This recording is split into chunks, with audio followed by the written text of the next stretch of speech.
ስልካችሁን አዲስ ቨርዥን ሲመጣ አፕዴት ይደረጋል። ምክንያቱም ሌተስት እንዲሆን ራይት። በየጊዜው አፕዴት የማታደርጉት ከሆነ ኦልድ ቨርዥን ነው የሚኖራችሁ፣ አፕዴት የሆነ ነገር አይኖራችሁም። አዲሱን ቨርዥን ማግኘት አትችሉም።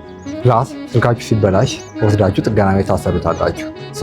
በደንብ ስልኩን ለመጠቀም ስለምትፈልጉ፣ የስልኩን ሃይስት ቫሉ ስለምትፈልጉ አፕዴት የምታደርጉትም ስልካችሁን የምታሰሩትም ስልካችሁ በአግባቡ አገልግሎት እንዲሰጠው፣ መስጠት ያለበትን ጥቅም እንዲሰጥ፣ መደወል ካለበት እንዲደውል፣ መቅረጽ ካለበት እንዲቀርጽ። ስልካችሁን ሲበላሽ ባላሰራችሁት ቁጥር ሞር እየተበላሸ ይሄዳል።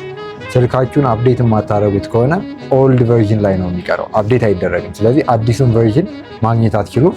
በቃ የድሮ ቨርዥን ነው የሚሆነው። ከሆነ ጊዜ በኋላ ስታክ ሊያደርግ ይችላል፣ እየተበላሸ ሊሄድ ይችላል። ታዲያ ለምንድን ነው ራሳችሁን አፕዴት የማታደርጉት?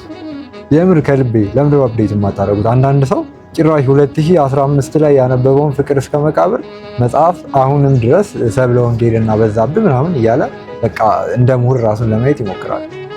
በየጊዜው ነገሮች እየተቀያየሩ ራሳችሁን አፕዴት የማታደርጉ ከሆነ ትናንት የነበረ እውቀት ትናንት የያዛችሁትን ነገር ይዛችሁ በቃ እኔ አውቃለሁ የምትሉ ከሆነ ያን አይሰራም። ትናንት የነበረን ህይወት ትጠለዋለህ፣ አሁን ላይ ያለን ህይወት ትጠለዋለህ። የተሻለ ነገር ትፈልጋለህ፣ ግን ራስን አፕዴት አታደርግም። መጽሐፍ አታነብም።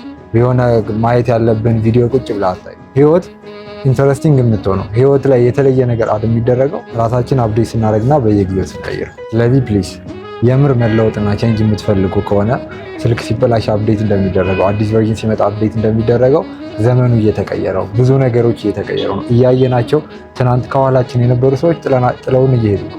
ስለዚህ ራሳችሁን አፕዴት አድርጉ። ማንበብ ካለባችሁ አንብቡ። እንደዚህ ክረምት ደግሞ ምቹ ጊዜ የለም ራስን አፕዴት ለማድረግ፣ ራሳችሁን ቆም ብላችሁ ለመጠየቅ። ፕሊዝ ራሳችሁን ኦዲት አድርጉና ማስተካከል ያለባችሁ ነገር አስተካክሉ።